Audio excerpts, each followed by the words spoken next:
Thank you again, Superintendent Raymond, for coming to spend some time with us for this interview. It really means a lot to the Home Visit Project. I want to start off by letting you have a chance to welcome everyone here at the convention.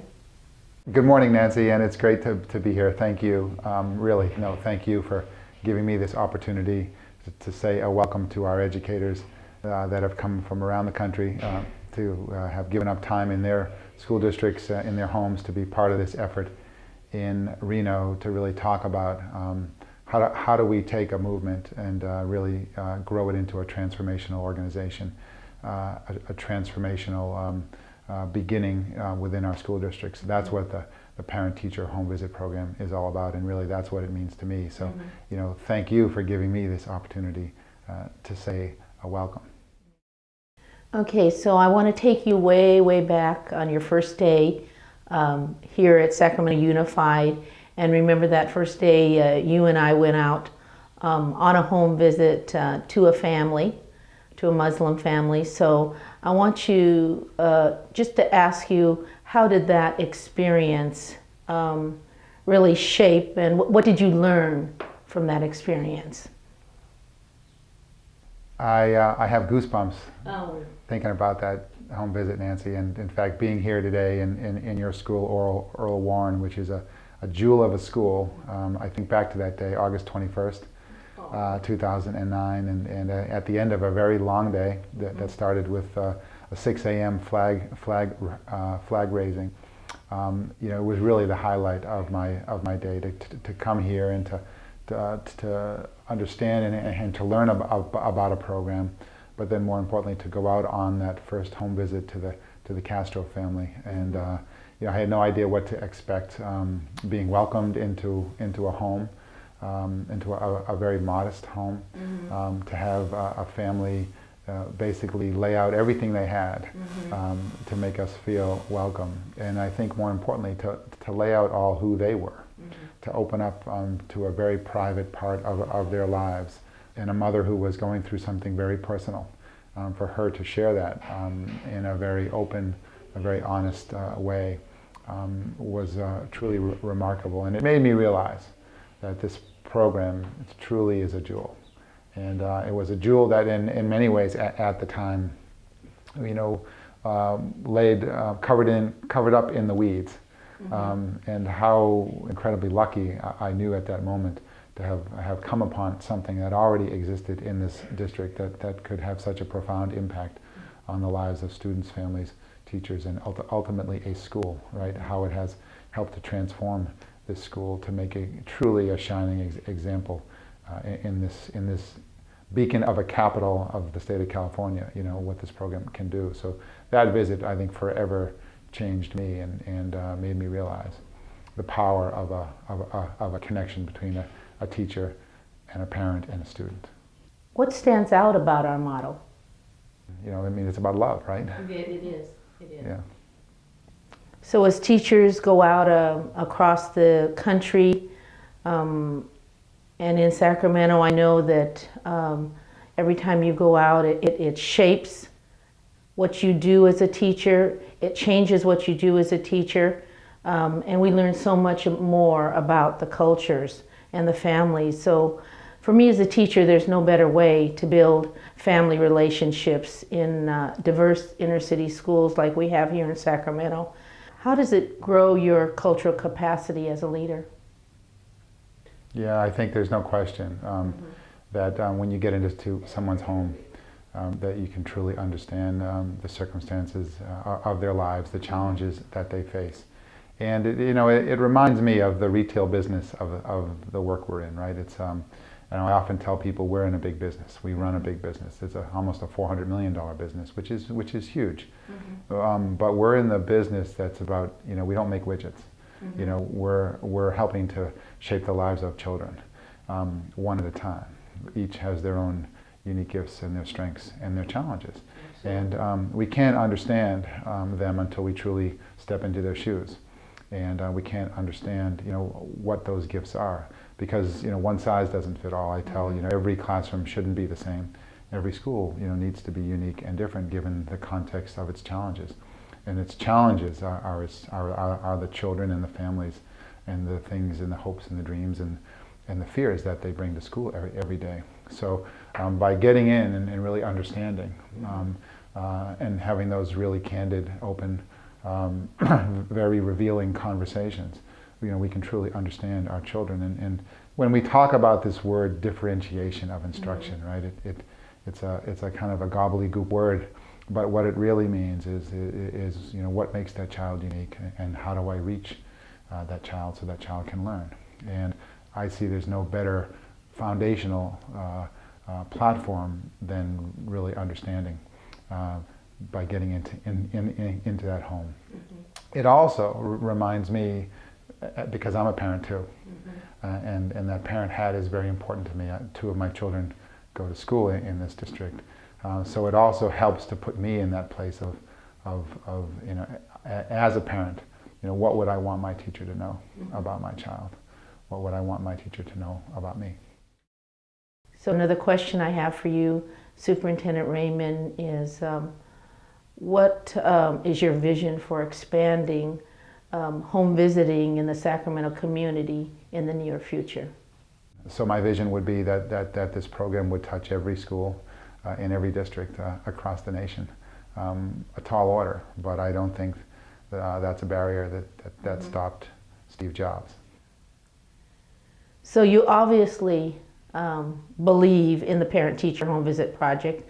I've seen it with my own eyes. There's so much action behind your words, because you go out regularly every single month with a teacher here in Sacramento Unified. So how can we get the other administrators in Sacramento and across the nation on board?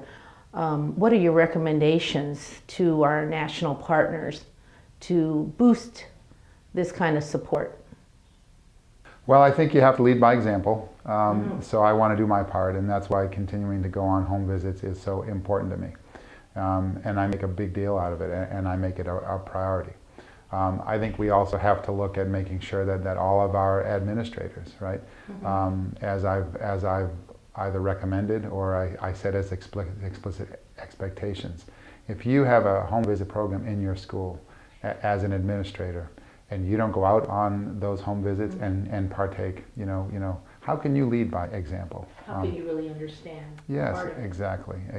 And then I think, again, we have to start to develop that pipeline of talent. And I hate to take great teachers out of the classroom, but we need great leaders in our schools. And so I think as we start to develop and look for leadership to run our schools, we have to look amongst the ranks of our very best teachers. And I think our very best teachers, who also lead by example across this district, you find, what's the one thing they have in common? They're part of the Parent-Teacher Home Visit Program. Let's be real, the economy is really tough around our country, and we can't do it all, but we have to focus on those things that really work.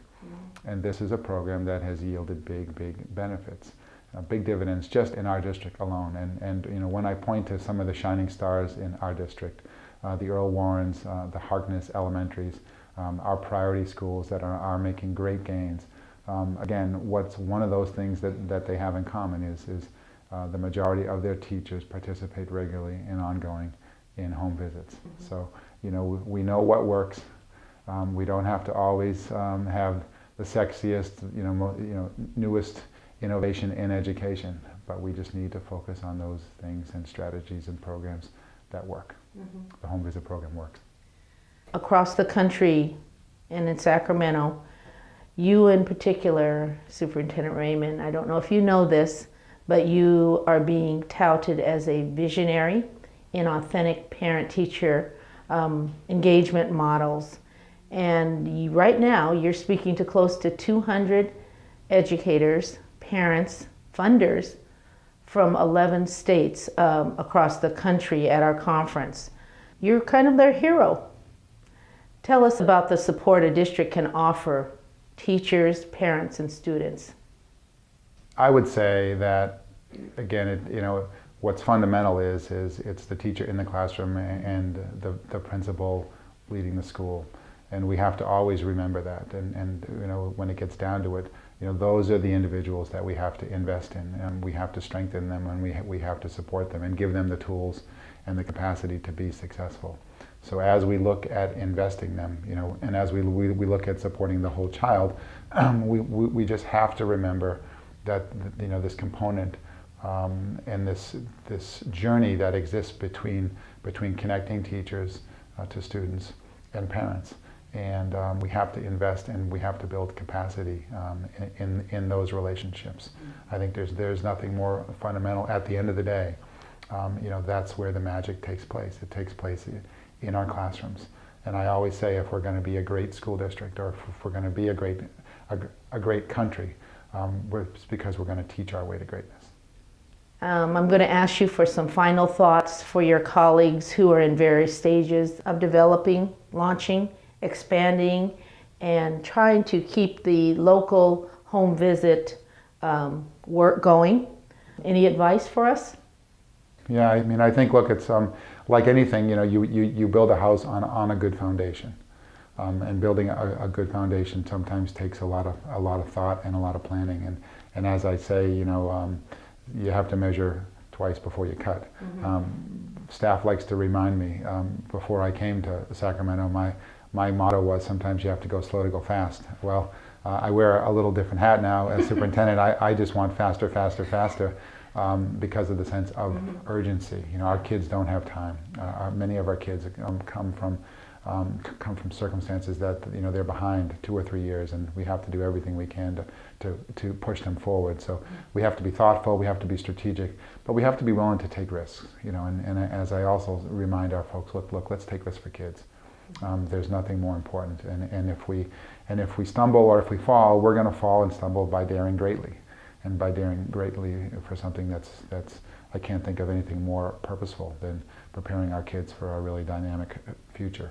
So here in Sacramento, my example would be we have funded and we have started supporting this program with our Title I funding, and as everyone knows, Title I funding is limited, and it's only to be used on those schools that are Title I schools. So for us, the challenge is as we hit the ceiling, which we have right now, we have more schools that want the home visit program, and then we have funding for, because of that Title I pot of money. We're about to undergo, I think, a great risk, which is once we break out of Title I in order to support our expansion, we can't go back. So that's going to require us to really understand the commitment that we are making to this program, and to be solid in our resolve and solid in our actions, meaning as budgets get tight, we've got our priorities. We know where we're going, when we know what we're going to support.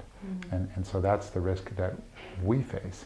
And I would urge other school districts, as they look around and as they look at those programs and as they understand the direction that they're going, or they develop the direction that they're going, to remember this component of engaging our families and our parents, truly getting to know your students, and they'll take a look at this program, a serious, hard look, and they'll make some decisions, and they'll stick to those decisions, even when times get tough. Again, Superintendent Raymond, we appreciate you. We, as teachers, appreciate courageous leaders who are willing to step out and do something different for the sake of the children and the families, something authentic that teachers can really shape their careers on. So again, we thank you for using your time and coming down to meet with us. Well, it's my pleasure. I've been given this opportunity, and I think I'd like to close with an African proverb that I learned earlier this week in another context. But it went something like this: if you want to go fast, go alone. If you want to go further, go together.